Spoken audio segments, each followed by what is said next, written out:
പ്രിയപ്പെട്ടവരെ, അങ്ങനെ നമ്മുടെ പ്രിയപ്പെട്ട അജയൻ്റെ നേതൃത്വത്തിലുള്ള എസ്മോ ആർട്ട് അക്കാഡമി ഇവിടെ വളരെ സർഗാത്മകമായ രീതിയിൽ തന്നെ ഉദ്ഘാടനം ചെയ്യപ്പെട്ടിരിക്കുകയാണ്. അത് വളരെ സന്തോഷം നൽകുന്ന ഒരു കാര്യമാണ്. ഒന്ന്, വളരെ വർഷങ്ങൾക്ക് മുമ്പ്, ഏകദേശം അജയൻ കോട്ടയത്ത് എത്തുന്ന കാലം മുതൽക്ക് തന്നെ ഉള്ള ഒരു സൗഹൃദം ഞങ്ങൾ തമ്മിലുണ്ട്. പിന്നെ ഒന്ന്, ഈ സ്ഥലം, ഇതും എനിക്ക് വളരെ വേണ്ടപ്പെട്ട, അത്രയേറെ വേണ്ടപ്പെട്ട സ്ഥലമാണ്. അപ്പം അങ്ങനെ രണ്ടു തരത്തിലും ഈ ഇടത്തിൽ വെച്ചിട്ട് ഇങ്ങനെയൊരു സംരംഭം ആരംഭിക്കുന്നതിലുള്ള മുഴുവൻ ആഹ്ലാദവും പങ്കിടുകയാണ്. ഇത് തീർച്ചയായിട്ടും നമ്മുടെ നാട്ടിലുള്ള മുതിർന്നവരും കുട്ടികളും എങ്ങനെ പ്രയോജനപ്പെടുത്തുന്നു എന്നുള്ളതിലാണ് കൂടുതൽ ശ്രദ്ധ വേണ്ടത് എന്ന് തോന്നുന്നു. കാരണം പലപ്പോഴും ചിത്രകല അല്ലെങ്കിൽ ശില്പകല തുടങ്ങിയിട്ടുള്ള കലകൾക്ക് കേരളത്തിൽ അത്ര മറ്റ് കലകൾക്ക് കിട്ടുന്നത് പോലെ, ഇപ്പോൾ സിനിമയോ അല്ലെങ്കിൽ സംഗീതമോ അല്ലെങ്കിൽ മേളകലകളോ തായമ്പകയോ അല്ലെങ്കിൽ മറ്റ് കഥകളി കൂടിയാട്ടം പോലെയുള്ള ക്ലാസിക്കൽ ദൃശ്യകലകളോ ഒക്കെ അവയ്ക്കൊക്കെ കിട്ടുന്നത് പോലുള്ള ഒരു പ്രചാരം പലപ്പോഴും ചിത്രകലയ്ക്ക് കിട്ടാറില്ല എന്നുള്ളത് ഒരു വസ്തുതയാണ്. നമുക്ക് കേരളത്തിൽ നിന്ന് തന്നെ വളരെ പ്രഗത്ഭരായിട്ടുള്ള നിരവധി ചിത്രകാരന്മാർ, അന്തർദേശീയ പ്രശസ്തരായിട്ടുള്ള നിരവധി ചിത്രകാരികൾ എല്ലാവരും ഉണ്ട്. അവരിൽ പലരും നമ്മുടെ വേദിയിൽ തന്നെ ഇന്ന് പങ്കെടുക്കുന്നുണ്ട്. അപ്പം ഇങ്ങനെയൊക്കെ ചെയ്യുന്നുണ്ടെങ്കിലും അവരുടെ, ഞാൻ പറയുന്നത് ചിത്രകലയുടെ മേഖലയിൽ നിൽക്കുന്ന ആളുകളെക്കുറിച്ചല്ല, പകരം പൊതുവെ ഇപ്പോൾ ഒരു മറ്റ് കലകൾ ആസ്വദിക്കുന്ന ആളുകൾക്ക് മറ്റ് കലകളോട് താല്പര്യമുണ്ടായിരിക്കെ തന്നെ ചിത്രകലയോട് അത്തരത്തിലുള്ളൊരു താല്പര്യമോ അല്ലെങ്കിൽ അതിനുള്ള കൂടുതൽ അന്വേഷണമോ അധികം നടക്കുന്നില്ല എന്നൊരു പരാതി തീർച്ചയായിട്ടും എനിക്കുണ്ട്.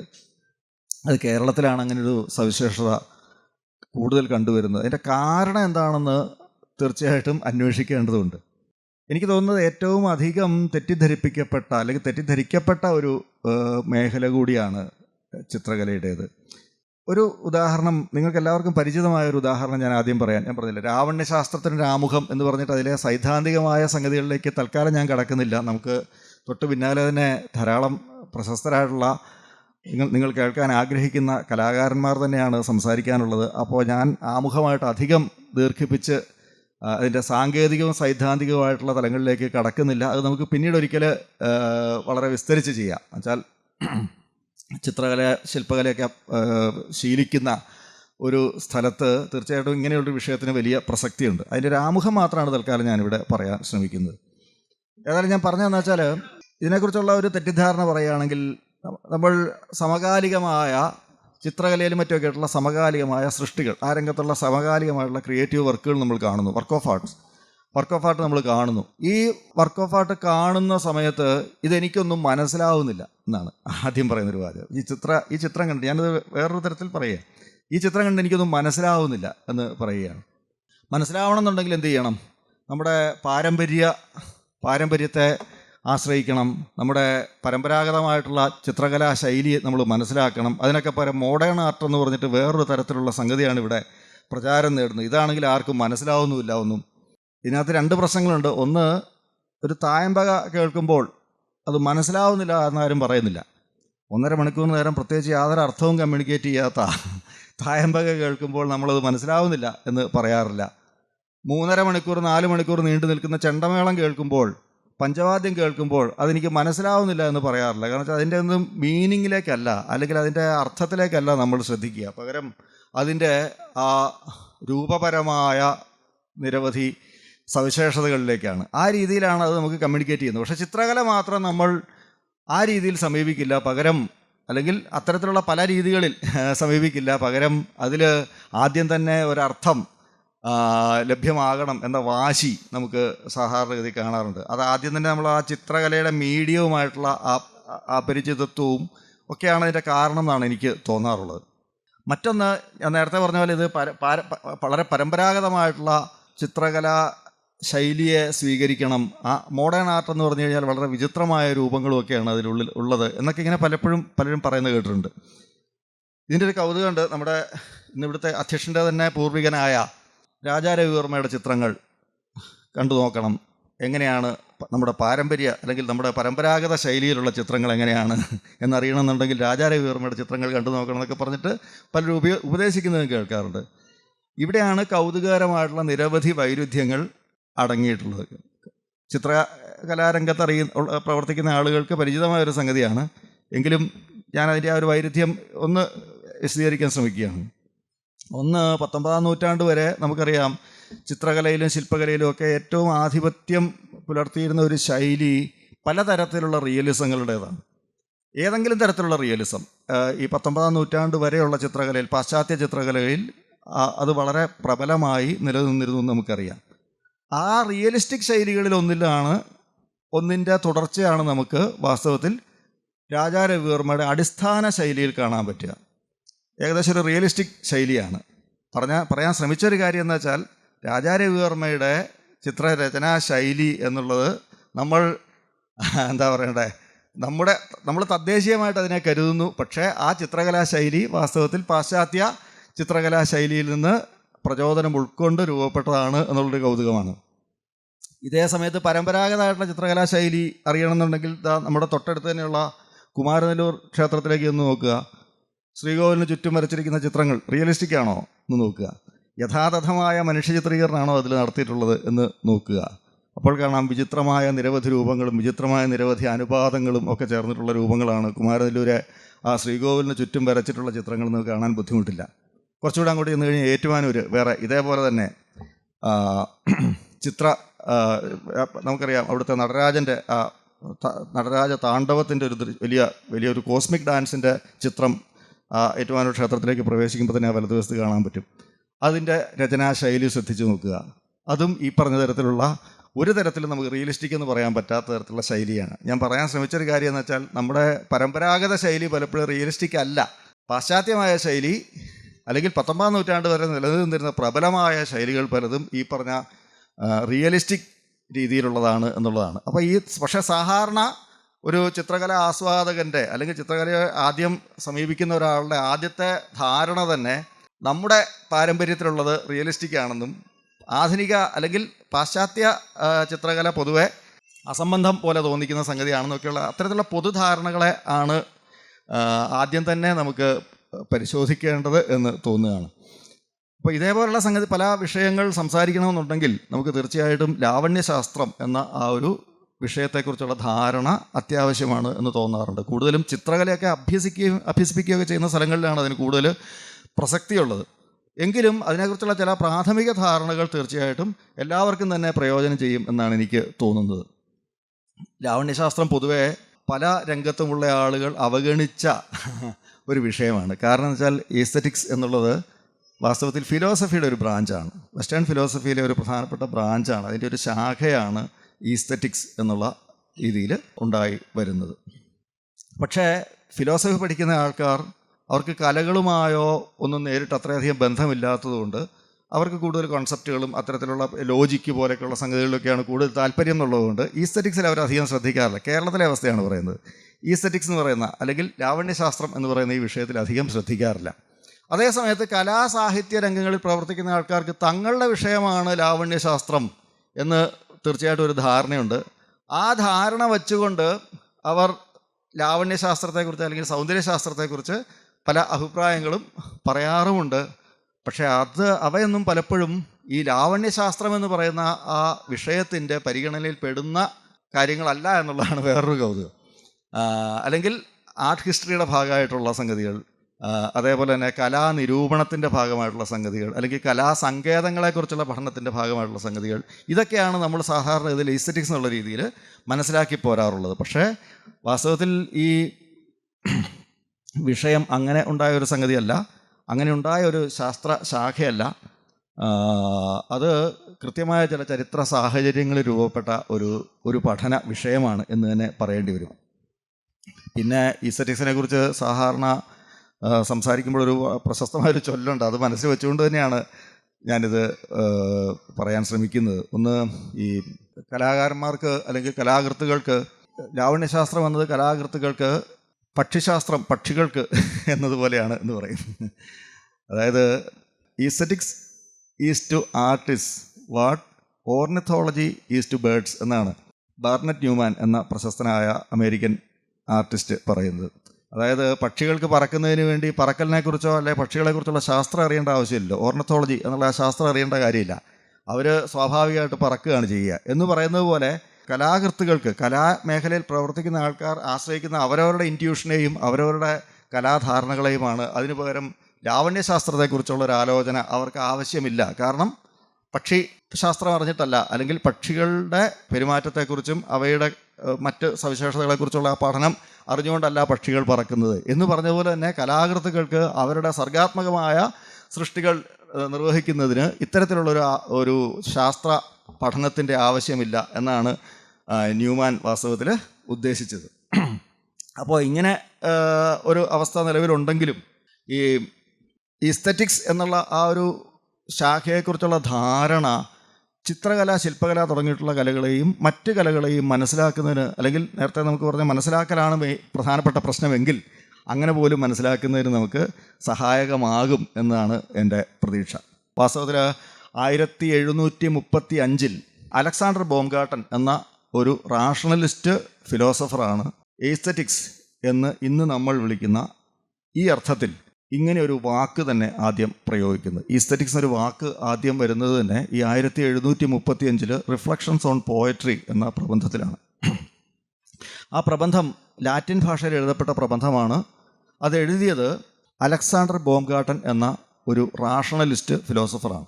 ഈ റാഷണലിസ്റ്റ് ഫിലോസഫർ എന്ന് എടുത്തു പറയാൻ കാരണം എന്താ വെച്ചാൽ, നമുക്കറിയാം പാശ്ചാത്യ തത്വചിന്തയിൽ പ്രധാനമായും ഈ 18-ാം നൂറ്റാണ്ട് വരെ പ്രബലമായി നിലനിന്നിരുന്നത് 2 പ്രധാന ശാഖകളാണ്. ഒന്ന് റാഷണലിസ്റ്റ് ഫിലോസഫി, അല്ലെങ്കിൽ റാഷണലിസ്റ്റ് ഫിലോസഫിയുടേതായിട്ടുള്ളൊരു ധാര, മറ്റേത് എംപിരിസിസ്റ്റ് ഫിലോസഫിയുടേതായിട്ടുള്ള ഒരു ധാര. ഇങ്ങനെ 2 ധാരകളാണ് 18-ാം നൂറ്റാണ്ട് വരെ പാശ്ചാത്യ തത്വചിന്തയുടെ ചരിത്രത്തിൽ ഏറ്റവും പ്രബലമായി നിലനിന്നു പോകുന്നത്.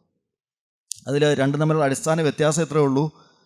മനുഷ്യർക്ക് എങ്ങനെ ജ്ഞാനം സാധ്യമാകുന്നു എന്നതാണ് ഒരു പ്രധാനപ്പെട്ട വിഷയം. മനുഷ്യർക്ക് എങ്ങനെ ജ്ഞാനം, അറിവ് എങ്ങനെ സാധ്യമാകുന്നു എന്നുള്ളതാണ് തത്വചിന്തയിലെ ഒരു പ്രധാനപ്പെട്ട പരിഗണനാ വിഷയം തന്നെ. അപ്പോൾ എങ്ങനെയാണ് നമുക്ക് ജ്ഞാനം സാധ്യമാകുക? മനുഷ്യർക്ക് എങ്ങനെയാണ് ജ്ഞാനം സാധ്യമാകുക? മനുഷ്യർക്ക് ജ്ഞാനാർജനത്തിന് ആവശ്യമായ, അറിവ് നേടുന്നതിന് ആവശ്യമായ ചില ശേഷികൾ നേരത്തെ തന്നെ അയാളുടെ ഉള്ളിലുണ്ട്. അതായത് ഏതനുഭവത്തിന് മുമ്പ് തന്നെ, പ്രപഞ്ചത്തിലെ നമ്മൾ പ്രാപഞ്ചികമായിട്ടുള്ള ഏതനുഭവത്തിലും ഏർപ്പെടുന്നതിന് മുൻപ് തന്നെ നമ്മുടെ ഉള്ളിൽ അറിയുന്നതിന് വേണ്ടിയിട്ടുള്ള പ്രത്യേക ഒരു ശേഷിയുണ്ട്. അതിൻ്റെ ഒരു ഉദാഹരണം പറഞ്ഞാൽ വേഗം മനസ്സിലാവും.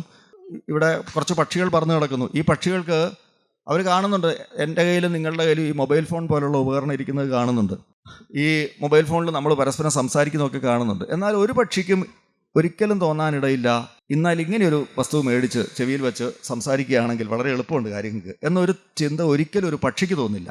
നമ്മൾ ബുദ്ധിയുണ്ടെന്ന് വിചാരിക്കുന്ന മറ്റ് പല ജീവികൾക്കും അങ്ങനെ ഒരു ചിന്ത തോന്നില്ല. ഇപ്പോൾ നായയ്ക്കോ അല്ലെങ്കിൽ ആനയ്ക്കൊക്കെ അത്രയും ബുദ്ധിയുണ്ടെന്ന് നമ്മൾ വിചാരിക്കാമല്ലോ. എന്തിന് ഈ വാനരവംശത്തിൽപ്പെട്ട മറ്റ് ജീവികൾക്ക് പോലും അത്തരത്തിലുള്ളൊരു ഇപ്പോൾ നമ്മളെ ഇന്ന് തട്ടിപ്പറിച്ചൊരു കുരങ്ങൻ നമ്മുടെ കയ്യിൽ നിന്ന് ഫോൺ തട്ടിപ്പറിച്ചെടുത്താലും അതിന് ഒരിക്കലും മനുഷ്യർ ഉപയോഗിക്കുന്നില്ല, അത് ഉപയോഗിക്കാൻ പറ്റില്ല. ആരെങ്കിലും അങ്ങനെ തോന്നില്ല അതിന്. അപ്പോൾ ഈ ഒരു വ്യത്യാസം മനുഷ്യർക്കുണ്ട്. അപ്പോൾ ഈ ജ്ഞാനാർജനത്തിനുള്ള ശേഷി മനുഷ്യർക്കുള്ളത് കൊണ്ട് ഏതനുഭവത്തെയും സമീപിക്കുന്നതിന് മുൻപ് തന്നെ, നമ്മുടെ പ്രപഞ്ചത്തിലുള്ള ഏതനുഭവവും ആർജിക്കുന്നതിന് മുമ്പ് തന്നെ ഈ ശേഷി ഉപയോഗിച്ച് ലോകത്തെ സാമാന്യവൽക്കരിച്ച് മനസ്സിലാക്കാൻ സാധിക്കും, സാമാന്യമായ തത്വങ്ങളായി അവയെ മനസ്സിലാക്കാൻ സാധിക്കും എന്നുള്ള ആ ഒരു ധാരണയിലാണ് റാഷണലിസ്റ്റ് ഫിലോസഫി. അങ്ങനെയാണ് റാഷണൽ എന്ന് പറയുന്ന വാക്കിൽ ഒന്ന്. Man is A rational animal എന്നാണല്ലോ അരിസ്റ്റോട്ടിൽ പറയുന്നത്. അല്ലെങ്കിൽ വിശേഷബുദ്ധിയുള്ള ജീവിയാണ് മനുഷ്യൻ എന്നാണ് അരിസ്റ്റോട്ടിൽ പറയുന്നത്. ആ റാഷണൽ ഇത് തന്നെയാണ് ഇവിടെയും വരുന്നത്. ഏതായാലും ഞാൻ പറഞ്ഞത് അത്തരത്തിലുള്ളൊരു റാഷണലായിട്ടുള്ള ഒരു ജീവിയാണ് മനുഷ്യൻ എന്നുള്ളത് നമുക്ക് അറിയാം. ആ റാഷണൽ, അതായത് യുക്തിവിവേകത്തോടുകൂടി വകതിരിവോടുകൂടി ചിന്തിക്കാനുള്ള ശേഷി, ആ ശേഷി നേരത്തെ തന്നെ നമ്മുടെ ഉള്ളിലുണ്ട്. ആ ശേഷിയെ ആശ്രയിച്ചുകൊണ്ടാണ് തത്വങ്ങൾ രൂപപ്പെടുത്തേണ്ടത് എന്ന ആ ധാര പിന്തുടർന്ന, അല്ലെങ്കിൽ ആ ദർശനം പിന്തുടർന്ന സ്കൂളാണ് റാഷണലിസ്റ്റ് ഫിലോസഫിയുടേത്. അതിനകത്ത് ഉൾപ്പെടുന്ന പ്രധാനപ്പെട്ട ഫിലോസഫേഴ്സ് നിങ്ങൾക്ക് എല്ലാവർക്കും പരിചിതരാണ്. റെനെ ദക്കാർത്ത്, നമുക്കറിയാം ആധുനിക തത്വചിന്തയുടെ ഏറ്റവും പ്രധാനപ്പെട്ട ആളെന്ന് നമ്മൾ പറയാറുള്ളത് റെനെ ദക്കാർത്തിനെയാണ്, അല്ലേ? റെനെ ദക്കാർട്ടുണ്ട്. അതിനുശേഷം വരുന്ന ബറൂച്ച് സ്പിനോസ, പിന്നീട് വരുന്ന ലൈബ്നിസ്, പിന്നീട് വരുന്ന ക്രിസ്ത്യൻ വൂൾഫ്, ഇവരൊക്കെ ഈ പറഞ്ഞ റാഷണലിസ്റ്റ് ധാരയുടെ വക്താക്കളാണ്. ഇതിന് മറുവശത്ത് എംപിരിസിസ്റ്റ് ഫിലോസഫിയാണ്. എംപിരിസ്റ്റ് ഫിലോസഫിയുടെ ഒരു സ്വഭാവം എന്താ വെച്ചാൽ, അല്ലെങ്കിൽ അതിൻ്റെ ഒരു അടിസ്ഥാന രീതി എന്താ വെച്ചാൽ, ആദ്യ അനുഭവങ്ങളാണ് ഉണ്ടാവുക. നേരെ ഓപ്പോസിറ്റാണ്. റാഷണലിസ്റ്റിൻ്റെ വിചാരത്തിൽ നേരെ ഓപ്പോസിറ്റാണ്. അതായത് ഒരു കുട്ടി ജനിച്ചു കഴിയുമ്പോൾ ആ കുട്ടിയുടെ മനസ്സ് ഒരു തെളിഞ്ഞ സ്ലേറ്റ് പോലെയാണ്. അവിടെ വേറൊന്നും എഴുതപ്പെട്ടിട്ടില്ല. അനുഭവങ്ങളാണ് അതിലേക്ക് കൂടുതൽ സംഗതികൾ എഴുതി ചേർക്കുന്നതെന്നും ആ അനുഭവങ്ങൾക്കനുസരിച്ച് അവയെ മനസ്സിലാക്കാനുള്ള ശേഷി കൂടി വികസിച്ചു വരുന്നു എന്നുള്ളതാണ് ഈ എംപിരിസിസ്റ്റ് ഫിലോസഫിയുടെ ഒരു അടിസ്ഥാനം. നമുക്ക് പരിചിതരായ ജോൺ ലോക്ക്, അതുപോലെ തന്നെ ജോർജ് ബെർക്കിലി, ഡേവിഡ് ഹ്യൂം, ഇവരൊക്കെ ഈ എംപിരിസിസ്റ്റ് ധാരയിൽ പെടുന്നവരാണ്. ഞാൻ ഇതിൻ്റെ ഒരു പശ്ചാത്തലം പറയാതെ ഇതിലേക്ക് കടക്കാൻ ആകാത്തതുകൊണ്ടാണ് ഞാനത് സൂചിപ്പിച്ചത്. ഏതായാലും ഇതിലെ റാഷണലിസ്റ്റ് സ്കൂളിൻ്റെ ധാരയിൽ പെടുന്ന ഒരു തത്വചിന്തകനാണ് ഞാൻ നേരത്തെ പറഞ്ഞ അലക്സാണ്ടർ ബോംഗാർട്ടൻ. അദ്ദേഹമാണ് ഈ ഈസ്തെറ്റിക്സ് എന്നൊരു വാക്ക് ആദ്യമായിട്ട് ഇന്നത്തെ അർത്ഥത്തിൽ, നമ്മൾ ഇന്നറിയുന്ന അർത്ഥത്തിൽ പ്രയോഗിക്കുന്നത്. ഈ ഈസ്തെറ്റിക്സ് എന്ന് വെച്ചാൽ സംഗതി ഇത്രയേ ഉള്ളൂ. അതുവരെയുള്ള റാഷണലിസ്റ്റ് ഫിലോസഫേഴ്സ് എപ്പോഴും ബൗദ്ധികമായ ജ്ഞാനത്തിന് ഒന്നാം സ്ഥാനം കൊടുക്കുകയും ഇന്ദ്രിയാനുഭവങ്ങളുമായി ബന്ധപ്പെട്ട ജ്ഞാനത്തിന് അതിനേക്കാൾ താഴ്ന്ന പടിയിലുള്ള ആ ഒരു സ്ഥാനം മാത്രം കൊടുക്കുകയും ചെയ്തൊരു വൈരുദ്ധ്യം ഉണ്ട്. എന്താ വെച്ചാൽ, ഇപ്പോൾ ഒരു ഉദാഹരണം പറഞ്ഞാൽ, ഈ സങ്കല്പനങ്ങളിലൂടെ ബൗദ്ധികമായിട്ട്, ഞാൻ നേരത്തെ പറഞ്ഞ പോലെ റാഷണലിസ്റ്റ് ഫിലോസഫിയുടെ രീതിയിൽ സങ്കല്പനങ്ങളുടെ പരസ്പര ബന്ധം രൂപപ്പെടുത്തുന്നതിലൂടെ അവയിൽ നിന്ന് ചില തത്വ വിചാരത്തിലേക്ക് എത്തുന്നത് പോലെ ഒക്കെയുള്ള ആ പ്രവർത്തനത്തിനാണ് കൊഗ്നിറ്റീവ് നോളജ് എന്ന് പറയുക, ബൗദ്ധികമായ ജ്ഞാനം എന്ന് പറയുക.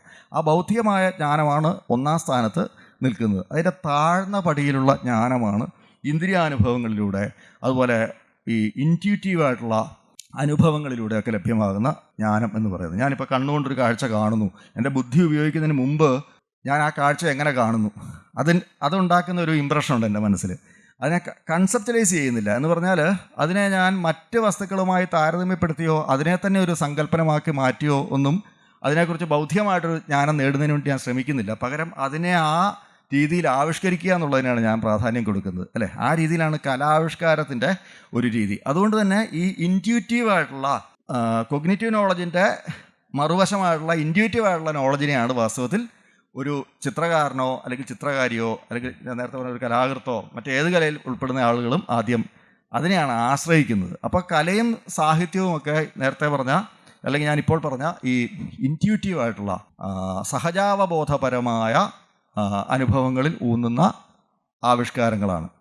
പക്ഷേ ഇതുവരെ ഞാൻ പറഞ്ഞതുപോലെ റാഷണലിസ്റ്റ് ഫിലോസഫേഴ്സ് ഉയർന്ന പടിയിലുള്ള ജ്ഞാനമായി കണക്കാക്കുന്നത് സങ്കല്പനങ്ങളിലൂടെ രൂപപ്പെടുത്തുന്ന ബൗദ്ധികമായ ജ്ഞാനത്തെയാണ്. അതിൻ്റെ താഴ്ന്ന പടിയിലുള്ള ജ്ഞാനം മാത്രമാണ് അവരെ സംബന്ധിച്ച് സഹജാവബോധപരമായ ഇൻറ്റ്യൂറ്റീവായിട്ടുള്ള ജ്ഞാനം. ഈ ഒരു വൈരുദ്ധ്യം പരിഹരിക്കുന്നതിന് വേണ്ടിയിട്ടാണ് അലക്സാണ്ടർ ബോംഗാർട്ടൻ ഈ ഇൻറ്റ്യൂറ്റീവായിട്ടുള്ള അനുഭവങ്ങൾക്കും കൊഗ്നിറ്റീവായിട്ടുള്ള അനുഭവങ്ങൾ പോലെ തന്നെ പ്രാധാന്യമുണ്ട് എന്ന് സ്ഥാപിക്കുന്നതിന് വേണ്ടിയിട്ടാണ് അദ്ദേഹം ഈസ്തെറ്റിക്സ് എന്ന് പറയുന്ന ഈ പഠന ശാഖയ്ക്ക്, ഈ വിജ്ഞാന ശാഖയ്ക്ക് ഒരു തുടക്കം കുറിക്കുന്നത്. ഇത് പിന്നീട് തീർച്ചയായും വികസിപ്പിച്ചെടുക്കുന്നത് ഇമ്മാനുവൽ കാന്റാണ്. 18-ാം നൂറ്റാണ്ടിലെ പ്രശസ്തനായ തത്വചിന്തകൻ, അല്ലെങ്കിൽ തത്വചിന്തയിലെ തന്നെ ഒരു പ്രസിദ്ധനായ, അല്ലെങ്കിൽ അതിൻ്റെ തന്നെ അതുവരെയുള്ള ചരിത്രത്തെ രണ്ടായിട്ട് വിഭജിക്കാൻ ശേഷിയുള്ള അങ്ങനെയുള്ള ഫിലോസഫറായിട്ടുള്ള ഇമ്മാനുവൽ കാന്റാണ് അത് പിന്നീട് വികസിപ്പിക്കുന്നത്. ഒരു ജർമ്മൻ സയൻസ് എന്നാണ് നമ്മൾ പലപ്പോഴും എസ്തെറ്റിക്സിനെ പറയാറുള്ളത്. കാരണം പിന്നീട് ഇമ്മാനുവൽ കാന്റിൻ്റെ തുടർച്ചയായിട്ട് ഷില്ലിങ്ങിനെ പോലെ, ഫിഷ്ടെയെ പോലെ, ഷില്ലറിനെ പോലെ ഉള്ള ജർമ്മൻ ഐഡിയലിസ്റ്റുകളും, ഞാനത് വിശദമായിട്ട് ഇവിടെ പറയുന്നില്ല, അത് സൂചിപ്പിക്കുന്നു മാത്രമേ ഉള്ളൂ. അങ്ങനെയുള്ള ജർമ്മൻ ഐഡിയലിസ്റ്റുകളും, അതേപോലെ അതിന് തുടർച്ചയായിട്ട് വരുന്ന ആർതർ ഷോപ്പൻഹൗറിനെ പോലെയുള്ളവർ, മറുവശത്ത് ഹേഗലിനെ പോലെ ഉള്ള, ഇതൊക്കെ ഒരു തരത്തിൽ പറഞ്ഞാൽ കാന്റിനോടുള്ള ഏതെങ്കിലും തരത്തിലുള്ള പ്രതികരണങ്ങളായിട്ടാണ് ഇവരുടെയൊക്കെ ഈസ്തെറ്റിക്സ് വരുന്നത്. പിന്നീട് ഈ മാർട്ടിൻ ഹൈഡഗർ വരെ വരുന്ന, ഫ്രെഡറിക് നീച്ചെ ഉണ്ട്, മാർട്ടിൻ ഹൈഡഗർ ഉണ്ട്, ഇങ്ങനെ വരുന്ന ഒരു ജർമ്മൻ സ്കൂളിൻ്റെ ആധിപത്യം വാസ്തവത്തിൽ ഈസ്തെറ്റിക്സിൽ വളരെ പ്രബലമാണ് എന്ന് നമുക്ക് അറിയാം. അപ്പം ഈ ഈസ്തെറ്റിക്സിൻ്റെ ഒരു കടന്നുവരവ് എന്ന് പറയുമ്പോഴേക്കും ഈ ഈസ്തെറ്റിക്സിനെ തന്നെ ലംഘിക്കുന്ന, അതിനെ തന്നെ നിരസിക്കുന്ന തരത്തിലുള്ള ഈസ്തെറ്റിക്സും പ്രചാരത്തിലുണ്ടെന്നുള്ള കാര്യം ശ്രദ്ധിക്കാവുന്നതാണ്. കാരണം ഇപ്പോൾ മാർട്ടിൻ ഹൈഡഗർ ഈസ്തെറ്റിക്സ് എന്ന് പറയുന്ന ആ ഒരു പഠനശാഖയെ അത്ര പ്രധാനമായിട്ട് കണക്കാക്കുന്നില്ല. പക്ഷേ ഈസ്തെറ്റിക്സിലെ പല പ്രധാനപ്പെട്ട പുസ്തകങ്ങൾ എഴുതുന്നതും ഹൈഡഗർ തന്നെയാണ്. The origin of work of art എന്ന് പറയുന്ന ആ പ്രസിദ്ധമായ പുസ്തകം ഉൾപ്പെടെ. ഇപ്പോൾ അടുത്തിടയ്ക്ക് തന്നെ റിസ്വാന ബ്രാഡ്സ്ലിയുടെ ഏറ്റവും അടുത്ത കാലത്ത് പുറത്തുവന്ന പുസ്തകമാണ് ആൻറ്റി ഈസ്തെറ്റിക്സ് എന്ന് പറഞ്ഞിട്ടുള്ളത്. ഞാൻ പറഞ്ഞ ഇത്തരത്തിൽ ഈ ലാവണ്യശാസ്ത്രത്തിനെതിരെ ഉണ്ടാകുന്ന പുസ്തകങ്ങളും അവയും ലാവണ്യശാസ്ത്രത്തിൻ്റെ ഭാഗമായിട്ട് തന്നെ നമുക്ക് പരിഗണിക്കേണ്ടി വരും എന്നുള്ളൊരു സംഗതി കൂടിയുണ്ട്. ഏതായാലും ഞാൻ പറയാൻ ശ്രമിച്ചൊരു കാര്യം വെച്ചാൽ, അപ്പോൾ എങ്ങനെയാണ് നമുക്കൊരു വസ്തു സുന്ദരമാണ് എന്ന് തോന്നുന്നത്, അല്ലെങ്കിൽ നമ്മുടെ ഇന്ദ്രിയാനുഭവങ്ങളുടെ സവിശേഷത എന്താണ് എന്നുള്ളതാണ്. അപ്പോൾ അതിന് അലക്സാണ്ടർ ബോംഗാർട്ടൻ കൊടുക്കുന്ന ഉത്തരം എന്താണെന്ന് വെച്ചാൽ, നമ്മുടെ ഈ ഇന്ദ്രിയാനുഭവങ്ങളുടെ സമഗ്രതയ്ക്കാണ് നമ്മൾ സൗന്ദര്യം എന്ന് പറയുന്നത്. ഇന്ദ്രിയാനുഭവങ്ങൾ സമഗ്രമാകുമ്പോഴാണ് അത് സുന്ദരമായ അനുഭവമാകുന്നത്. ഞാൻ നേരത്തെ പറഞ്ഞ പോലെ ലാവണ്യശാസ്ത്രം എന്നുള്ളത് സൗന്ദര്യശാസ്ത്രം എന്നുള്ളതാണ് അതിൻ്റെ ഏറ്റവും എന്താ പറയണ്ടത് അപകടകരമായൊരു വാക്ക്. അല്ലെങ്കിൽ സൗന്ദര്യശാസ്ത്രം, ലാവണ്യശാസ്ത്രം തുടങ്ങിയിട്ടുള്ള വാക്കുകളാണ് ആ വിഷയത്തിനെ നമുക്ക് മനസ്സിലാക്കാൻ പറ്റാത്തൊരു തരത്തിൽ ഒരു അവസ്ഥയാക്കി മാറ്റിയിട്ടുള്ളത് കേരളത്തിൽ. തീർച്ചയായിട്ടും അതിന് പകരം വേറെ ഏതെങ്കിലും വാക്ക് കണ്ടുപിടിക്കണം. സൗന്ദര്യശാസ്ത്രത്തെക്കാൾ ഭേദം ലാവണ്യശാസ്ത്രം ആയതുകൊണ്ടാണ് ഞാൻ ആ വാക്ക് സ്വീകരിച്ചത്. കാരണം സൗന്ദര്യമല്ല ഇതിൻ്റെ പ്രധാനപ്പെട്ട പരിഗണനാ വിഷയം, പകരം ഇന്ദ്രിയാനുഭവങ്ങളുടെ സവിശേഷതയാണ്. ഏതു തരത്തിലുള്ള ഇന്ദ്രിയാനുഭവങ്ങളുടെയും സവിശേഷത, അവയെ ബൗദ്ധികമായ സവിശേഷതകളിൽ നിന്ന് അല്ലെങ്കിൽ ബൗദ്ധികമായ അനുഭവങ്ങളിൽ നിന്ന് അവയെ വേർപെട്ട് അല്ലെങ്കിൽ വേറൊരു തരത്തിൽ അവയെ എങ്ങനെ കാണാൻ സാധിക്കും, ഇങ്ങനെയൊക്കെയുള്ള സംഗതികളാണ് ഈ ലാവണ്യശാസ്ത്രത്തിൻ്റെ എസ്തെറ്റിക്സിൻ്റെ പ്രധാനപ്പെട്ട പരിഗണനാ വിഷയം. 2-3 പ്രധാനപ്പെട്ട കാര്യങ്ങൾ സൂചിപ്പിക്കുക മാത്രം ചെയ്തുകൊണ്ട് ഞാൻ ഇത് അവസാനിപ്പിക്കാം. ഒന്ന്, ഈ അലക്സാണ്ടർ ബോംഗാർട്ടൻ 18-ാം നൂറ്റാണ്ടിലാണ് ഇത് ഇങ്ങനൊരു ശാഖ ആരംഭിക്കുന്നത് എന്ന് പറഞ്ഞല്ലോ. അപ്പോൾ അതിന് മുൻപ് വരെയുള്ള ഒരു ലാവണ്യശാസ്ത്ര വിചാരത്തിൻ്റെ പൊതുവായിട്ടുള്ള സ്വഭാവം എന്താണ് എന്നുള്ളൊരു സംഗതി കൂടി സൂചിപ്പിക്കേണ്ടതുണ്ട്. കാരണം നമുക്കറിയാം, പ്രാചീന ഗ്രീക്ക് കാലഘട്ടം മുതൽ കല ഒരു പ്രധാനപ്പെട്ട ചർച്ചാ വിഷയമാണ്. തത്വചിന്തയുടെ ലോകത്തും അതുപോലെ തന്നെ കലയുടെ ലോകത്ത്, 2 ലോകങ്ങളിലും കല ഒരു പ്രധാനപ്പെട്ട ചർച്ചാ വിഷയമാണ്. നമുക്കറിയാം, പ്രാചീന ശില്പികളായിട്ടുള്ള പോളിക്ലീറ്റസിനെ പോലെ, മൈറോണിനെ പോലെ ഒക്കെയുള്ള പ്രശസ്തരായുള്ള ശില്പികളും ചിത്രകാരന്മാരും, പിന്നീട് റോമിലാണെങ്കിൽ തന്നെ വിട്രൂവിയസിനെ പോലെ ഒക്കെയുള്ള പ്രശസ്തരായുള്ള ശില്പികളും ചിത്രകാരന്മാരും ധാരാളം പേര് നേരത്തെ തന്നെയുണ്ട്. അപ്പോൾ ഇവരുടെയൊക്കെ കലാസങ്കല്പനങ്ങൾ അല്ലെങ്കിൽ അതെന്തിനെയാണ് അടിസ്ഥാനപ്പെടുത്തുന്നത് എന്നാണെങ്കിൽ നമുക്ക് വളരെ ലളിതമായൊരു സംഗതി പറയാം. സിമട്രി എന്ന് പറയുന്ന, സമ്മട്രിയ എന്നാണ് ഗ്രീക്ക് വാക്ക്, സമ്മട്രിയ എന്നാണ് നമ്മൾ സാധാരണ ഇംഗ്ലീഷിലേക്ക് സിമട്രി എന്ന് പറയുന്നത്. സിമട്രി എന്ന് പറയുമ്പോൾ അറിയാമല്ലോ, പലതരത്തിലുള്ള അനുപാതങ്ങളാണ്. ഇപ്പോൾ ഒരു ഉദാഹരണം ബൈലാട്രൽ സിമട്രിയാണ്. ഞാനത് പെട്ടെന്ന് മനസ്സിലാവുന്ന ചില ഉദാഹരണങ്ങൾ പറയാമെന്ന് വിചാരിച്ചിട്ടാണ്. ഈ ബൈലാട്രൽ സിമട്രി എന്ന് വെച്ചാൽ ഒരു സംഗതി നമ്മൾ 2ആയിട്ട് ഭാഗിച്ചാൽ 2 വശവും ഒരുപോലെ ആയിരിക്കുക എന്ന് പറയുന്നൊരവസ്ഥയാണ്. അപ്പോൾ വാസ്തവത്തിൽ ഒരു ഐഡിയലായിട്ടുള്ള മനുഷ്യ ശരീരത്തിനെ തന്നെ നമ്മൾ നെടുകെ 2ആയിട്ട് വിഭജിച്ചാൽ 2 വശവും തുല്യമാണ് എന്ന് പറയുന്ന ഓരോ വ്യക്തിയുടെയും അല്ല, പകരം ഒരു ഐഡിയൽ മനുഷ്യ ശരീരത്തെ ഒരു സ്വയം പൂർണ്ണം നമ്മൾ സങ്കല്പിക്കുന്ന ഒരു മനുഷ്യ ശരീരത്തെ 2ആയിട്ട് വിഭജിച്ചാൽ അത് 2 വശവും ഈക്വൽ ആയിരിക്കും. ഈ 2 വശത്തുള്ള അവയവങ്ങൾ, കണ്ണുകൾ, ഇങ്ങനെ അവയുടെ രൂപങ്ങൾ ഒക്കെ ഏകദേശം സിമെട്രിക്കലായിരിക്കും. ബൈലാട്രൽ സിമെട്രി എന്ന് പറഞ്ഞൊരു സംഗതിയാണ് അതിൽ വരിക എന്നർത്ഥം. ഇതിന് മാത്രമല്ല സിമെട്രി എന്ന് പറയുക, പലതരത്തിലുള്ള അവയവ പൊരുത്തങ്ങളുണ്ട്. ഇപ്പോൾ ശിരസിൻ്റെ വലിപ്പവും കഴുത്തിൻ്റെ വലിപ്പവും കൈയുടെ വലിപ്പം, ഇങ്ങനെ ആ വലിപ്പങ്ങൾ തമ്മിലുള്ള അനുപാതങ്ങളുണ്ട്. ആ അളവുകൾ തമ്മിലുള്ള അനുപാതത്തിന് നമ്മൾ സിമെട്രി എന്നാണ് പറയുക. ഇതിനെപ്പറ്റി ധാരാളം അന്വേഷിച്ചിട്ടുള്ള ഒരാളാണ് ഞാൻ നേരത്തെ പറഞ്ഞ പോളിക്ലീറ്റസ് എന്ന് പറയുന്ന ശില്പി. അതിനകത്ത് തുടർന്ന് വിട്രൂവിയസ് എന്ന് പറയുന്ന ശില്പി. ഈ വിട്രൂവിയസിൻ്റെ ആ ഒരു ഓർമ്മയിലാണ് ദ വിട്രൂവിയൻ മാൻ എന്ന് പറഞ്ഞിട്ട് ലിയോണാർഡോ ഡാ വിഞ്ചിയുടെ പിൽക്കാലത്തുള്ള പ്രശസ്തമായ ചിത്രം വരുന്നത്. അതിൽ ആലോചിക്കുന്ന ഇത്തരത്തിലുള്ള സിമെട്രികളെ കുറിച്ചാണ്, മനുഷ്യ ശരീരത്തിൻ്റെ സിമെട്രികളെ കുറിച്ചാണ്. ഞാൻ പറയും, ഇത്തരത്തിലുള്ള സിമെട്രി എന്ന് പറയുന്ന ഒരു സംഗതി ഇപ്പോൾ ഇവിടെ നമുക്ക് വളരെ പരിചിതമായ ചില കലകൾ വെച്ചിട്ട് പറയാൻ ശ്രമിക്കുകയാണെങ്കിൽ, ഇത് ചിത്രകലയിൽ മാത്രമല്ല, ഇപ്പോൾ ഈ കഥകളി കലാകാരന്മാർ 2 വശത്തേക്ക് ഇങ്ങനെ കൈയിട്ടാണ് നിൽക്കുക, അല്ലേ? 2 വശത്തേക്ക് ഒരേപോലെ കൈയിട്ടാണ് നിൽക്കുക. ഇത് ഈ പറഞ്ഞ ഒരു സിമെട്രിയുടെ ആവിഷ്കാരമാണ്. അല്ലെങ്കിൽ കൈ ഇങ്ങനെ പിടിച്ചു കഴിഞ്ഞാൽ അവിടെ താഴ്ന്നു നിൽക്കുക, അതായത് ഈ ഉടലിന് താഴേക്കുള്ള കാലിങ്ങനെ ഈ ഒരു പ്രത്യേക ആകൃതിയിൽ വിന്യസിക്കുക, ഇതൊക്കെ ഈ പറഞ്ഞ സിമെട്രിയുടെ വിന്യാസങ്ങളാണ്.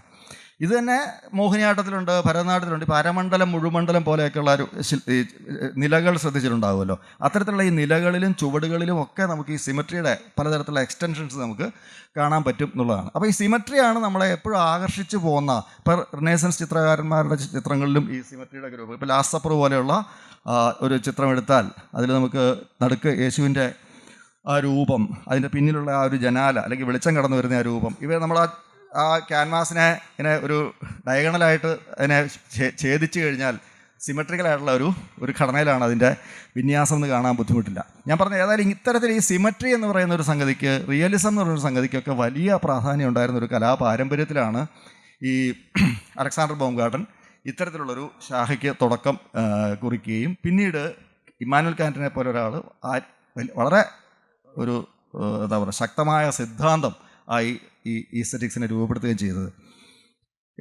അത് ഞാൻ പറയാൻ ശ്രമിച്ചൊരു കാര്യം എന്ന് വെച്ചാൽ, ഈ പരമ്പരാഗതമായിട്ടുള്ള കലയിലെ ഏറ്റവും ശക്തമായിട്ടുള്ള ചില സങ്കല്പനങ്ങൾ ഈ പൊരുത്തവുമായി ബന്ധപ്പെട്ടാണ്. നമുക്ക് ഏതെങ്കിലും തരത്തിലുള്ള പൊരുത്തം, ക്രമം, ലയം തുടങ്ങിയിട്ടുള്ള സംഗതികളുണ്ടെങ്കിലേ നമുക്ക് ഒരു സംഗതി ആസ്വാദ്യമായി അനുഭവപ്പെടുകയുള്ളൂ, അല്ലെങ്കിൽ അതിന് സുന്ദരം എന്ന് നമുക്ക് പറയാൻ പറ്റുള്ളൂ എന്നാണ് പറയുക. അപ്പോൾ അവിടെയാണ് നമുക്ക് ഈ നീച്ചെ, ഫ്രെഡറിക് നീച്ചെ എന്ന് പറയുന്ന പ്രശസ്തനായിട്ടുള്ള ഫിലോസഫർ, അദ്ദേഹത്തിൻ്റെ ബർത്ത് ഓഫ് ട്രാജഡിയിൽ അദ്ദേഹം പറയുന്ന ഒരു കാര്യമുണ്ട്.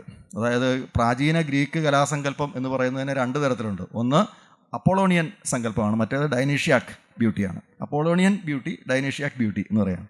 ഈ അപ്പോളോണിയൻ ബ്യൂട്ടി എന്ന് പറഞ്ഞാൽ ഞാൻ ഇപ്പോൾ പറഞ്ഞതുപോലെ ക്രമത്തിലും ലയത്തിലും പൊരുത്തത്തിലുമൊക്കെ അധിഷ്ഠിതമായ ഒരു സൗന്ദര്യ സങ്കല്പമാണെങ്കിൽ, അതിന് നേരെ എതിര് നിൽക്കുന്ന ഉന്മാദത്തിൻ്റെയും അക്രമത്തിൻ്റെയും ഒക്കെ സ്വഭാവത്തിലുള്ള ഇതിൻ്റെ മറുവശം, അത്തരത്തിലുള്ള കലയ്ക്കാണ് ഡൈനീഷ്യാക് ബ്യൂട്ടി എന്ന് നീച്ചെ പറയുന്നത്. ഇതിന് രണ്ടിനും ഒരേ സ്ഥാനമായിരുന്നു പ്രാചീന ഗ്രീസിലുണ്ടായിരുന്നതെന്ന് അദ്ദേഹം സൂചിപ്പിക്കുന്നുണ്ട്. പക്ഷേ പിന്നീട് പ്രബലമായി തീരുന്ന കലാസങ്കല്പം ഈ അപ്പോളോണിയൻ ബ്യൂട്ടിയുടേതാണ്. അതായത് ക്രമവും പൊരുത്തവും ലയവും ഒക്കെയാണ് സൗന്ദര്യത്തിൻ്റെ അടിസ്ഥാനം എന്ന് പറയുന്ന ഒരു തരത്തിലാണ് അത് വികസിച്ചു വരുന്നത്. ഇത്തരത്തിൽ രൂപപ്പെട്ട ഈ കലാസങ്കല്പങ്ങൾക്ക് വലിയൊരു ബ്രേക്ക് സംഭവിക്കുന്ന ഒന്ന് രണ്ട് സാധാരണ ഉദാഹരണങ്ങൾ മാത്രം ആണ് ഇനിയൊന്ന് സൂചിപ്പിക്കണം. എന്നാൽ മാത്രമേ ആ വിഷയത്തിന് ചെറിയ ആമുഖമെങ്കിലും ആവുകയുള്ളൂ. അതുകൊണ്ടാണ്. അപ്പോൾ 20-ാം നൂറ്റാണ്ടിൽ നമുക്കറിയാം 1917 ഇവിടെ ചിത്രകല ശില്പകലയായിട്ട് ബന്ധപ്പെട്ട എല്ലാവർക്കും അറിയുന്ന കാര്യങ്ങൾ തന്നെയാണ്. ഞാനല്ലാതെ പുതിയൊരു സംഗതി പറയുകയല്ല, പക്ഷേ പൊതുവായിട്ടുള്ളൊരു സദസ്സിലായതുകൊണ്ടാണ് ഇത്തരത്തിലുള്ള കാര്യങ്ങൾ പറയുന്നത്. 1917 മാർഷൽ ഡുഷാമ്പിൻ്റെ പ്രശസ്തമായ ഫൗണ്ടൻ എന്ന് പറയുന്ന ശില്പം ഉണ്ടാകുന്നത്. ഫൗണ്ടൻ എന്ന് പറയുന്ന സംഗതി ഇത്രയേ ഉള്ളൂ. ഈ ആണുങ്ങളുടെ ടോയ്ലറ്റിൽ നമ്മൾ കാണുന്ന ആ കമ്മോഡ് അത് അഴിച്ചെടുത്ത് സ്വന്തം സ്റ്റുഡിയോയിൽ കൊണ്ട് വെച്ചിട്ട് അത് മുറുക്കുകയാണ്. എന്നിട്ട് മട്ട് എന്ന് പറഞ്ഞിട്ട് അതിനകത്തൊരു ആളുടെ പേരും കൂടെ സൂചിപ്പിച്ചിട്ടുണ്ട്. അങ്ങനെ സൂചിപ്പിച്ചുകൊണ്ട് എന്നിട്ട് താഴെ അദ്ദേഹത്തിന് അതെന്താ വെച്ചാൽ റെഡിമെയ്ഡ് ആർട്ടാണ് എന്നാണ് അദ്ദേഹം അവകാശപ്പെടുന്നത്. സംഗതിയല്ല, അദ്ദേഹം രൂപപ്പെടുത്തിയല്ല, അദ്ദേഹത്തിൻ്റെ ശില്പമായിട്ട് അദ്ദേഹം പ്രസൻറ്റ് ചെയ്യുകയാണ്. ഈ പറഞ്ഞ ഫൗണ്ടൻ എന്നാണ് അതിന് പേരിടുന്നത്. ഫൗണ്ടൻ എന്ന് പേരിട്ടുകൊണ്ട് അത്തരത്തിലുള്ളൊരു ശില്പം അവതരിപ്പിക്കുകയാണ്. അല്ലെങ്കിൽ ശില്പം എന്നുള്ള ഇൻവേർട്ടർ കോമയിൽ. അപ്പോൾ അങ്ങനെ അവതരിപ്പിക്കുന്നതിൻ്റെ റീസൺ എന്താണ്? ഒരു തരത്തിൽ പറഞ്ഞാൽ ക്രിയേറ്റിവിറ്റി എന്ന് പറയുന്ന സംഗതി തന്നെ അവിടെ പ്രശ്നഭരിതമാവുകയാണ്. ഒരാൾ ക്രിയേറ്റിവിറ്റി എന്ന് പറയുന്ന സംഗതി തന്നെ പ്രശ്നഭരിതമാകുന്നൊരു സന്ദർഭമാണ് ഈ പറഞ്ഞ ഡുഷാമ്പിൻ്റെ ഈ ചിത്രം. അതുപോലെ മൊണാലിസയെ വരച്ചിട്ട് മൊണാലിസയ്ക്ക് ഒരു മീശയും കൂടി വരച്ച് വയ്ക്കുക. ഇതൊക്കെ ഡുഷാമ്പിൻ്റെ കൗതുകങ്ങളിൽ പെട്ട ഒരു സംഗതിയാണ്. ഇത് ഈ പറഞ്ഞ ക്രിയേറ്റിവിറ്റി എന്നൊരു സംഗതി ആ രീതിയിൽ ചോദ്യം ചെയ്യപ്പെടുന്നു. അതുപോലെ തന്നെ 1927 റെനെ മഗ്രീത്ത് എന്ന് പറയുന്ന ചിത്രകാരൻ്റെ ഈ this is not a pipe എന്ന് പറയുന്ന പ്രശസ്തമായ ആ ചിത്രം ഉണ്ടാകുന്നത്. വളരെ റിയലിസ്റ്റിക് ആയുള്ള രീതിയിലൊരു പൈപ്പ് വരച്ച് വെച്ചിരിക്കുകയാണ്. വളരെ റിയലിസ്റ്റിക് ആയുള്ള രീതിയിൽ പൈപ്പ് വരച്ച് വയ്ക്കുകയും അതിന് താഴെ, ആ പൈപ്പിന് താഴെ, നമുക്കറിയാം ഈ പായൽ വെച്ച് പുക വലിക്കുന്ന പൈപ്പ് തന്നെ, ആ പൈപ്പ് വരച്ചിട്ട് അതിന് താഴെ എഴുതിയിരിക്കുകയാണ് this is not a pipe എന്ന് എഴുതിയിരിക്കുകയാണ്. പൈപ്പിൻ്റെ ചിത്രം വരച്ചിട്ട് താഴെ this is not a pipe എന്ന് എഴുതിയിരിക്കുകയാണ്. കാരണം വെച്ചാൽ റിയാലിറ്റി എന്ന് പറഞ്ഞൊരു സംഗതിയെ വേറെ ഏതെങ്കിലും തരത്തിൽ ആവിഷ്കരിക്കാൻ ശ്രമിക്കുമ്പോൾ തന്നെ അത് റിയാലിറ്റിയിൽ നിന്ന് വേർപെട്ട ഒരു സംഗതിയായിട്ട് മാറുകയാണ്. ഒരു സ്ഥലത്ത് റിയാലിറ്റിയിൽ നിന്ന് വേർപെട്ട ഒരു സംഗതിയായിട്ട് കൂടി മാറുകയാണ്. ഇങ്ങനെ ഈ പ്രശ്നത്തെ, പ്രതിനിധാനം എന്ന് പറയുന്നൊരു പ്രശ്നത്തെ പ്രശ്നവൽക്കരിക്കുന്ന, അല്ലെങ്കിൽ പ്രതിനിധാനം എന്ന് പറയുന്ന ഒരു സംഗതിയെ പ്രശ്നവൽക്കരിക്കുന്ന ഒരു സ്വഭാവമാണ് വാസ്തവത്തിൽ ഈ പറഞ്ഞ റെനെ മഗ്രിറ്റിൻ്റെ ഈ this is not a pipe എന്ന് പറയുന്ന ചിത്രത്തിൽ കാണുക. അപ്പോൾ കലയെക്കുറിച്ച് അതുവരെ നമ്മൾ രൂപപ്പെടുത്തി വെച്ചിരുന്ന മഹാഖ്യാനങ്ങൾ, ഗ്രാൻഡ് നറേറ്റീവ്സ് ഒക്കെ ചോദ്യം ചെയ്യപ്പെടുന്ന ഒരു കാലം കൂടിയാണ് ഈ 20-ാം നൂറ്റാണ്ടിൻ്റെ തുടക്കം എന്ന് പറയുന്നത്. പ്രത്യേകിച്ച് ഡാഡായിസ്റ്റ് മൂവ്മെൻറ്റ്, അതേപോലെ അവാങ്കാദ് മൂവ്മെൻറ്റിൻ്റെ ഒരു പൊതുവായിട്ടുള്ള ഒരു പശ്ചാത്തലത്തിൽ വരുന്ന സംഗതികൾ, അതുപോലെ തന്നെ സർറിയലിസ്റ്റ് മൂവ്മെൻറ്റ്. ഇപ്പോൾ ഞാൻ നേരത്തെ പറഞ്ഞ റെനെ മഗ്രീത്ത് തന്നെ ഒരു സർറിയലിസ്റ്റിലെ പ്രധാനപ്പെട്ടൊരു ആർട്ടിസ്റ്റാണ്. ഡുഷാമ്പ് ഈ അവാങ്കാദ് മൂവ്മെൻറ്റുമായിട്ട് ബന്ധപ്പെട്ട് പ്രവർത്തിച്ചിരുന്ന ആളാണ്. അപ്പോൾ ഏതായാലും ഞാൻ പറഞ്ഞു വെച്ചാൽ ഇത്തരത്തിലുള്ള നിരവധി മൂവ്മെൻറ്റുകൾ കലയെക്കുറിച്ച് തന്നെയുള്ള അടിസ്ഥാന സങ്കല്പനങ്ങളെ ചോദ്യം ചെയ്യുന്ന തരത്തിൽ 20-ാം നൂറ്റാണ്ടിൻ്റെ തുടക്കം മുതൽ തന്നെ ഉണ്ടാവുകയാണ്.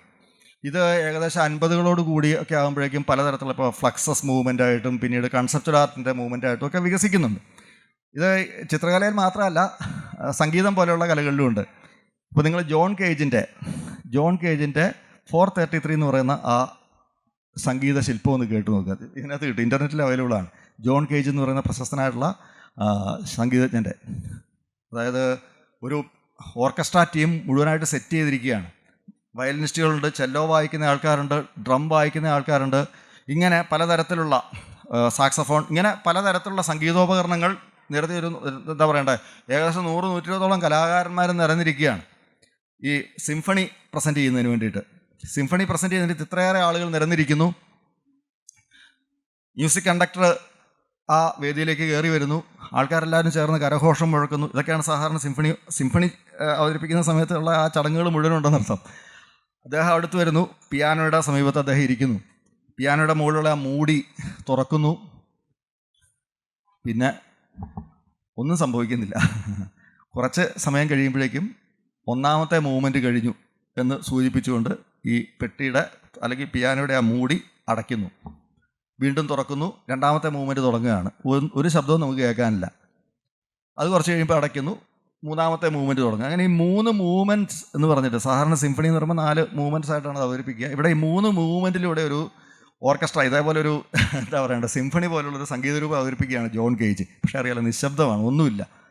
ഈ 3 മൂവ്മെൻറ്റ് എന്ന് പറയുന്നത് ശൂന്യതയാണ്. ഈ സംഗീതോപകരണം മുഴുവൻ ഉണ്ടായിരിക്കെ തന്നെ ശൂന്യമായ ഒരു സംഗതിയാണ്, അല്ലെങ്കിൽ ശൂന്യമായ ശബ്ദശൂന്യമായ ഒരു സംഗീതമാണ് ഈ ജോൺ കേജിൻ്റെ 433 എന്ന് പറയുന്നത്.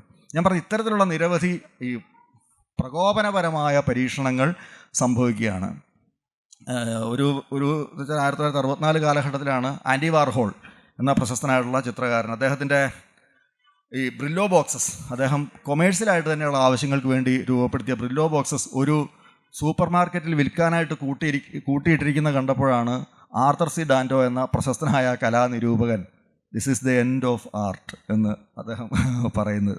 കലയുടെ അന്ത്യമാണിത്. കാരണം ഇത്തരത്തിലുള്ള സംഗതികൾ വേറൊരു തരത്തിലേക്ക് മാറിക്കഴിഞ്ഞാൽ, കൊമേഴ്സ്യലായിട്ടുള്ള ഈ രീതിയിൽ അല്ലെങ്കിൽ അത്തരത്തിലുള്ള സംഗതിക്കാണ് പ്രാധാന്യം കൊടുക്കുന്നതെങ്കിൽ അത് കലയുടെ അവസാനമാണ്. നമുക്കറിയാം, ഇമ്മാനുവൽ കാന്റിൻ്റെ കലാസങ്കല്പത്തിൽ പോലും അതുണ്ട്. കൊമേഴ്സ്യലായിട്ടാണ് ഇത് ഉപയോഗിക്കുന്നതെങ്കിൽ അതിനെ പ്യുവർ ആർട്ടെന്ന് കണക്കാക്കാൻ പറ്റില്ല എന്നാണ് അദ്ദേഹം പറയുന്നത്. ഏതായാലും ഞാൻ പറഞ്ഞാൽ അങ്ങനെ തുടരുന്ന ഒരു സംഗതിയാണ്. അപ്പോൾ ഈ എൻഡ് ഓഫ് ആർട്ടിന് ശേഷമുള്ള ആർട്ട് എന്താണ് എന്ന് നമുക്ക് പലപ്പോഴും അന്വേഷിക്കേണ്ടി വരും. അതിനെക്കുറിച്ച് ഉള്ള ചില സൂചനകൾ മാത്രം പറയുകയാണ്. ഞാൻ നേരത്തെ പറഞ്ഞപ്പോൾ കൺസെപ്ച്വൽ ആർട്ട് എന്നുള്ളൊരു സംഗതി അതിൻ്റെ തുടർച്ചയായിട്ട് തന്നെ വരുന്നുണ്ട്. പിന്നെ ധാരാളം ഇൻസ്റ്റലേഷൻസ് പോലെയുള്ള സംഗതികൾ, ബിനാലയിലൂടെയൊക്കെ നമുക്ക് പരിചിതമായിട്ടുള്ള ഇൻസ്റ്റലേഷൻസ് വരുന്നുണ്ട്. അപ്പോൾ ഈ 1998 നിക്കോളാസ് ബോറിയാദ് എന്ന് പറയുന്ന ക്യൂറേറ്റർ റിലേഷണൽ എസ്തെറ്റിക്സ് എന്ന് പറയുന്നൊരു സംഗതി കൊണ്ടുവരികയാണ്. റിലേഷണൽ എസ്തെറ്റിക്സ്, അതായത് വസ്തുവിൻ്റെ ഒരു പ്രദർശനം നടക്കുന്ന സമയത്ത് തന്നെ അവിടെ വരുന്ന ആൾക്കാരുമായിട്ടുള്ള സോഷ്യൽ ഇൻട്രാക്ഷനാണ് ഈ ബോറിയാദ് പ്രാധാന്യം കൊടുക്കുന്നത്. അതായത് അവർ ഒരുമിച്ചിരുന്ന് ചായ കുടിക്കുന്നു, കലയെക്കുറിച്ച് സംസാരിക്കുന്നു, കലാവസ്തുവിനെക്കുറിച്ച് അല്ലെങ്കിൽ മറ്റു പല വിഷയങ്ങളെക്കുറിച്ച് സംസാരിക്കുന്നു. അപ്പോൾ സാമൂഹിക ബന്ധങ്ങൾക്ക് ഊന്നൽ കൊടുത്തുകൊണ്ട് ഒരു റിലേഷണൽ എസ്തെറ്റിക്സ് എന്ന് പറയുന്ന സംഗതി 98 അദ്ദേഹം ക്യൂറേറ്ററും കൂടെയാണ്. അതുകൊണ്ട് ചെയ്തതെന്ന് വെച്ചാൽ അദ്ദേഹം നടത്തുന്ന പ്രദർശനങ്ങളിൽ അദ്ദേഹം ഈ ഒരു സങ്കല്പന ഉപയോഗിക്കുകയും കൂടെ ചെയ്തു എന്നർത്ഥം. അതിൽ ഇത്തരത്തിലുള്ള ഒരു വലിയ പരീക്ഷണം, ഇത് വാസ്തവത്തിൽ കലയുടെ മറ്റൊരു തരത്തിലുള്ള അന്ത്യമാണെന്ന് വാദിക്കുന്നവരുണ്ട്. കാരണം കലാസൃഷ്ടിയേക്കാൾ അല്ലെങ്കിൽ വർക്ക് ഓഫ് ആർട്ടിനേക്കാൾ പ്രധാനം എന്താണ്? സാമൂഹിക ബന്ധങ്ങൾക്കായിട്ട് മാറുന്നു എന്ന് പറയുന്നൊരു പ്രധാനപ്പെട്ട പ്രശ്നം അവിടെയുണ്ട്. അതാണ് ക്ലെയർ ബിഷപ്പിനെ പോലെയുള്ള നിരൂപകർ ഈ സംഗതിയെ തന്നെ അത്രയേറെ വിമർശിക്കുന്നത്. അതായത് ഈ സാമൂഹിക ബന്ധങ്ങൾ, കലാവസ്തുവിനപ്പുറം ഉള്ള സാമൂഹിക ബന്ധങ്ങൾക്ക് ഊന്നൽ കൊടുക്കുക എന്ന് പറയുന്ന തരത്തിലേക്ക് അത് മാറുകയാണ്. പിന്നീട് വരുന്നൊരു പ്രധാനപ്പെട്ട പരിണാമം ഇതാണ്. ഞാനതും കൂടെ സൂചിപ്പിക്കാതെ മുഴുവനാവാത്തതുകൊണ്ട് മാത്രം പറയുകയാണ്. പിന്നീട് വരുന്നൊരു സംഗതി എന്ന് വെച്ചാൽ, നമുക്ക് കലാവസ്തു അല്ലെങ്കിൽ കലയുമായി ബന്ധപ്പെട്ട അനുഭവങ്ങൾ മാത്രമല്ല, നിത്യജീവിതാനുഭവങ്ങൾ, ദൈനംദിന അനുഭവങ്ങൾ കൂടി ഇതിൻ്റെയൊക്കെ ഭാഗമായിട്ട് മാറുകയാണ്. അല്ലെങ്കിൽ നമ്മുടെ ഇത്തരത്തിലുള്ള പഠന പദ്ധതികളുടെ ഭാഗമായിട്ട് മാറുകയാണ്. അതായത് നമ്മുടെ ഈ എവരിഡേ ലൈഫ് തന്നെ ഈ ദൈനംദിന ജീവിതം തന്നെ ഒരു പെർഫോമൻസ് ആയിട്ട് മാറുകയാണ്, അല്ലേ? നമ്മളെ തന്നെ പെർഫോം ചെയ്യുകയാണ്. നമ്മളെ തന്നെ പെർഫോം ചെയ്യുന്ന ഇപ്പോൾ ഇർവിൻ ഗോപ്മാൻ്റെ മറ്റേ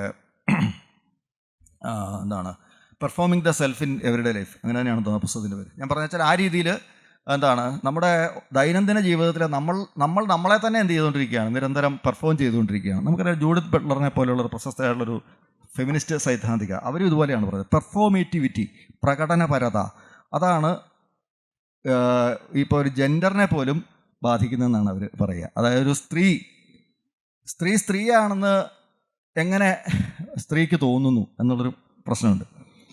അതായത് നിരന്തരം സമൂഹം ആ സ്ത്രീയോട് പറഞ്ഞുകൊണ്ടിരിക്കുകയാണ്, you are A girl, you are A girl, you are A girl, നീ ഒരു സ്ത്രീയാണ്. അപ്പോൾ ആ സ്ത്രീയെ പോലെ പെരുമാറേണ്ട ഒരു ഉത്തരവാദിത്വം ഈ സ്ത്രീക്ക് തന്നെ വരികയാണ്. ആ രീതിയിൽ എന്താണ് ഈ സ്ത്രൈണം എന്ന് പറയാവുന്ന തരത്തിലുള്ള ആവിഷ്കാരങ്ങളിലേക്ക്, അത്തരത്തിലുള്ള പ്രകടനങ്ങളിലേക്ക് സ്ത്രീ തന്നെ സ്വയം അറിയാതെ പരിവർത്തനപ്പെട്ടുകൊണ്ടിരിക്കുക എന്നുള്ളൊരു അവസ്ഥയുണ്ട്. അപ്പോൾ ഇത്തരത്തിൽ പെർഫോമേറ്റിവിറ്റി എന്ന് പറയുന്ന സംഗതി, എവരിഡേ ലൈഫ് എന്ന് പറയുന്ന സംഗതി, ഇതെല്ലാം പരസ്പരം ബന്ധപ്പെട്ടതും ഇവയെല്ലാം പലതരത്തിലുള്ള പ്രകടനങ്ങൾ ആയിട്ട് കൂടി ബന്ധപ്പെട്ടതായിട്ട് തീരുന്ന ഒരു സവിശേഷ സന്ധിയാണ്. ഇതിനെക്കുറിച്ചുള്ള ധാരാളം പഠനങ്ങൾ വേറെയും ഉണ്ടാകുന്നുണ്ട്. പഠനങ്ങൾ മാത്രമല്ല, സമകാലികളുടെ വിചാരങ്ങൾ ഇതൊക്കെയായിട്ട് ബന്ധപ്പെട്ടാണ് നിൽക്കുന്നത്. മാത്രമല്ല, ദൃശ്യങ്ങളുടേതായിട്ടൊരു വലിയ ലോകം ഇന്ന് നമ്മളെ കീഴ്പ്പെടുത്തിക്കൊണ്ടിരിക്കുകയാണ്. ഇപ്പോൾ ഗേദ ബോർഡിനെ പോലെ, മറ്റേ ബോദ്രിയാറിനെ പോലെയൊക്കെയുള്ള സൈദ്ധാന്തികർ അതിനെക്കുറിച്ച് ധാരാളം സംസാരിക്കുന്നുണ്ട്.